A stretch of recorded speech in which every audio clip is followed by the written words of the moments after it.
오늘은 엘리에셀의 사명 완수, 엘리에셀의 사명 완수이라는 제목으로 말씀을 상고합니다. 이제 아브라함이 아들 이삭을 이제 결혼시키기 위해서 고향으로 엘리에셀이라고 하는 이제 신실한 종을 보냅니다. 엘리에셀이 출발을 해서 이제 자신이 해야 될 사명을 완수해 내게 되는데, 좋은 처녀를 만나서 이제 데리고 와서 이삭에게로 이제 연결을 시켜주는 것이 자기 사명이었어요. 이것은 단순히 뭐 결혼과 중매 정도가 아니라 이것은 하나님의 구원 언약을 이루는 중요한 사명이에요. 왜냐하면 하나님이 아브라함 한 사람을 부르는 것도 아주 국제적이었습니다. 그 당시에 메소포타미아 문명에 살던 사람을 이제 가나안 땅으로 전혀 다른 지역으로 불러오고 거기에서 그를 또 몇십 년 동안 인고의 세월을 살면서 정착시켜 놨어요. 이제 그 씨가 정말 중요한 씨인데, 그 씨를 내기 위해서 이제 그 이삭의 아내를 불러오는 거기 때문에 이건 단순한 혼인이 아니고 하나님이 계획한 구원 언약을 이루는 중요한 이제 그 아내감을 데리고 오는 거예요. 여기서 우리가 깨닫게 되는 것은 우리도 이제 영적으로는 바로 이러한 영적 중매쟁이가 돼야 된다 하는 겁니다. 바로 우리도 그러한 앞선 믿음의 선조들 때문에 예수를 믿고 구원을 받았거니와 마찬가지로 또 우리를 통해서도 하나님은 또 다른 영혼을 구원하고 하나님의 그 구원 사역을 이루어가기를 원하는데, 엘리에셀 같은 이러한 사명감이 있어야 된다는 거예요. 그래야 우리를 통해 또 영혼들이 구원받고 또 구원의 공동체가 생기고 교회가 계속 없는 곳에 교회가 만들어져서 구원받는 사람들이 계속 늘어나야 되지 않겠어요? 바로 이 엘리에셀의 사명 완수가 바로 우리들의 사역인 줄 믿습니다. 과연 어떻게 엘리에셀이 사명을 감당했느냐? 이제 세 가지 원리로 감당을 했어요. 첫째, 여기 10절과 11절에 보면 지혜, 사명을 위한 지혜가 필요해요. 엘리에셀은 이 본문을 쭉 읽어보면 참 틀림없는 그런 사람이구나 하는 걸 알 수가 있는데 아주 지혜로워요. 물론 이제 아브라함이 그렇게 시키기도 했지만 그 역시도 아브라함과 똑같은 마음으로 그만큼의 능력이 있기 때문에 일을 대신 시킨 거예요. 여기 10절에 보면 그 주인의 낙타 중 10匹를 끌고 떠났고 또 그 주인의 모든 좋은 것을 가지고 떠났다 그랬어요. 그러니까 이것은 이제 대단한 선물입니다. 그러니까 우리가 하나님 일을 하는데 이 선물이 필요해요. 어떤 선물이냐? 바로 사람들의 마음을 열게 하는 선물이 필요해요. 지금 아브라함이 이 종에게 맡긴 이 선물은 보통 선물이 아닙니다. 그 시대에는 이렇게 여행을 하려면 나귀를 타고 다니거든요. 그런데 나귀가 아니라 여기를 보면 낙타를 타고 갔어요. 이거는 우리 차로 말하면 벤츠를 몰고 가는 셈이에요. 그냥 보통 승용차가 아니고 이건 최고급 승용차예요. 그 시대에 아주 드문 그런 도구예요. 근데 그걸 10匹나 끌고 갔다 그랬으니까 물론 자기들도 타고 갔겠지만 아마 거기다 선물도 주고 했을 거예요. 낙타 10필, 벤치 10대를 줬다. 보통 일이 아니죠. 거기다가 모든 좋은 것이라고 했는데 모든 좋은 것이 뭔가 하고 이 뒷장을 넘겨보니까 그 집에 가서 뭐를 내놓냐면은 은, 금, 패물, 의복 그리고 보물을 내놓았다고 그랬어요. 그러니까 그 낙타에다 바리바리 싣고 간 거예요. 뭐 옷 한두 벌을 주는 게 아니죠.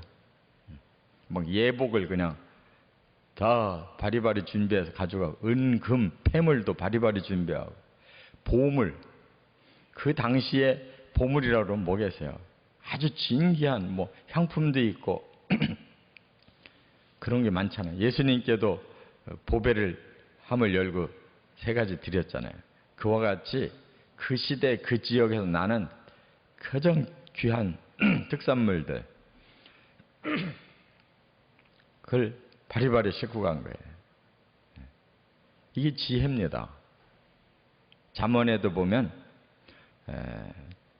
선물은 사람들의 마음에 문을 열어주고 일을 성사시킨다 하는 말씀이 있어요.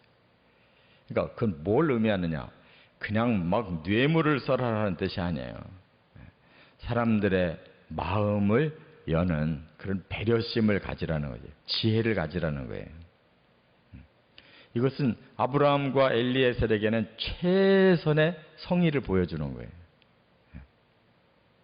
이런 지혜를 활용해야 될 줄 믿습니다. 예수를 믿으라고 하면서도 국물도 없이 무조건 믿으라고 하는 것은 어리석은 짓이에요.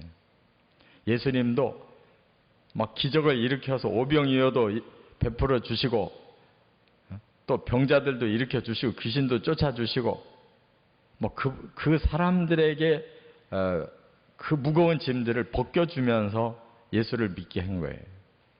사도 바울도 마찬가지고. 그러니까 사람들의 영혼을 구원하기 위해서 그들의 육체와 그들의 삶에 도움이 되는 것들을 제공해야 돼요.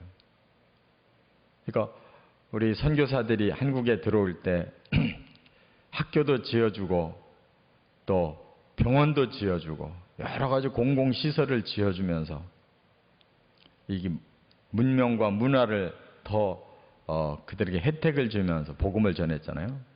2000년 전에 예수님은 그런 시대가 아니기 때문에 친히 능력으로 기적을 주셨고 지금 이 시대는 우리가 그런 기적을 행할 능력이 없으면 그런 혜택을 함께 나눠야 된다는 거예요. 또 하나는 그가 뭐가 지혜로우냐? 사람을 제대로 만날 수 있는 때와 장소를 택했어요. 여기 보니까 그 때는 뭐냐면 저녁 때 그리고 장소는 어디냐? 우물가라고 그랬어요. 지금 누구를 만나러 가냐면 처녀를 만나러 가는 거예요. 처녀를. 그 좋은 그 규수를 만나러 가는데 그 규수를 어디서 만나겠어요? 규수가 나올 만한 장소에 나올 만한 때를 찾아가야 되는 거죠. 그러니까 역시 그곳에 리브가라는 처녀가 나오게 된 거예요. 그러니까 우리가 지혜가 있어야 하나님 일도 잘하지. 결국 사람을 구원하는 일인데 사람을 접촉할 수 있는 그런 지혜가 없이는 접촉이 불가능한 거예요. 우리가 이런 많은 문화복지 사역을 하는 게 괜히 하는 게 아니에요. 그들을 만날 수 있는 여건을 우리가 제공하는 거고 그래서 그 때와 장소가 적절할 때 거기에서 구원을 주는 계기가 일어나는 거예요. 그런 거 하나도 없이 무조건 그는 미련한 짓이죠. 바로 이렇게 엘리에셀은 지혜롭게 모든 여건을 다 만들어 놨다는 거예요. 우리가 해야 될 일이 바로 그 지혜를 발휘해야 돼요. 깨달으시 바랍니다. 두 번째, 여기 12절부터 14절까지 보면 그 다음 해야 될 일이 뭐냐? 기도예요. 사람이 할 수 있는 모든 지혜를 그리고 모든 배려를 성의를 다 기울여 놓고 그리고 일이 다 되는 게 아니에요. 그는 사람이 할 수 있는 일이고 그 다음에는 하나님께 맡겨야 돼요. 그래서 하나님께 뭐라고 기도했냐면 하나님 순조롭게 만나게 해주십시오 하고 하나님께 도움을 청해요. 하나님 개입해 달라는 거죠. 이게 바로 기도예요. 우리가 할 수 없는 그 이상의 문제를 하나님께 내놓고 맡겨야 돼요. 하나님 좀 개입해 주시고 도와주십시오. 그 다음에 아브라함에게 은혜를 좀 베풀어 주십시오. 아브라함이 며느리 한 사람을 맞이하는 일이 보통 일이 아닌 거예요. 그 믿음의 그 계보가 내려가야 되고 하나님의 구원 계획이 이루어져 가야 되는데 하나님의 은혜 없이 어떻게 돼요? 그래서 이 하나님의 은혜라는 말은 이 히브리어로 헤세드라고 그래요. 헤세드. 이게 성경에 얼마나 많이 나오는 단어인지 몰라요. 그리고 이걸 헬라어로 하면 카리스라고 그래요. 카리스. 구약에는 헤세드, 신약에는 카리스라는 단어가 얼마나 많은지 몰라요. 우리가 그 은혜로 사는 거지 우리 힘으로 사는 게 아니에요. 우리는 조금 해놓고 나머지 더 하나님의 은혜가 덮여져야 일이 성사되는 거예요. 또 뭐라고 그랬어요? 하나님께 제가 징조를 좀 하나님의 징표를 좀 얻기를 원합니다 하고 제가 물을 달라고 부탁하는 사람이 만약 응한다면 그 사람을 하나님이 점지해 준 사람으로 믿겠습니다 그랬어요. 그러니까 우리가 너무 막연하게 하나님께 기도할 때가 있잖아요. 그런데 우리가 좀 더 구체적으로 하나님의 징표를 구하는 기도가 있어요. 기도원도 자기를 사사로 쓰겠다니까 너무 황당하잖아요. 그래서 징표를 구해요. 하나님 이슬을 내려주십시오. 또 그곳만 빼고 딴 곳에 이슬을 내려주십시오. 그래가지고 징표를 확실하게 알아요. 아브라함도 하나님이 그 언약을 주시니까 제가 징표가 있었으면 좋겠습니다. 좀 더 믿음을 확실하게 갖도록 징표를 주십시오. 그래가지고 하나님의 불이 그가 준비해놓은 재물을 태우고 지나가잖아요. 그러니까 징표도 필요해요. 하나님 제가 뭔가를 알아들을 수 있는 그런 사인을 주십시오. 그렇게 기도하시기 바랍니다. 그래서 응답이 착착착착 온 거예요. 이처럼 우리는 하나님 은혜로 산다는 거, 우리의 삶에 하나님이 개입해 주시고 도와주셔야 된다는 거, 그리고 우리가 알아들을 수 있는 그런 사인을 주셔서 우리 마음에 깨달음이 오고 확신이 와야 된다는 거, 이게 기도의 방법이라는 것을 깨닫게 돼요. 끝으로 세 번째 15절부터 27절에 충성, 이 엘리에셀에게는 한마디로 딱 말을 하면 그는 사명을 위해서 충성을 다한 사람이에요. 그는 지금 이 진행하는 내용이 아브라함이 요구한 대로만 지금 진행해요. 그래서 그 처녀가 나타났을 때 바로 누구냐라고 물어봐요. 왜? 아브라함이 누구를 구하라고 했냐면 자기 친척 중에 한 여자를 택하라고 그랬거든요. 그러면 그곳에서 친척을 만나야 되는 거 아니에요. 그래서 신분을 딱 물어봐요. 상대에게. 당신 누구냐? 그랬더니 나홀의 아들 부두엘의 딸입니다. 그러니까 나홀의 손녀 부두엘의 딸이에요. 이 사람은 누구냐 하면 나홀은 아브라함의 동생이에요. 부두엘은 아브라함의 조카. 또 그의 딸이니까 손녀뻘이에요. 그리고 이삭과는 오촌간이에요. 오촌 조카가 되는 거예요. 그래서 아브라함이 원하는 그 친척을 딱 만난 거예요. 바로 거기에 딱 꽂혀요. 물론 하나님이 그렇게 다 섭리를 해주셨고 우리가 해야 될 일은 우리에게 맡겨준 그 사명에 초점 맞춰야 되는 거예요. 아브라함이 원하는 그 사람을 만나기 위해서 이렇게 물어보고 확인해요. 그 다음에 그 이름이 리브가인데 그는 아주 심히 아리따웠다고 오늘 본문에 얘기했어요.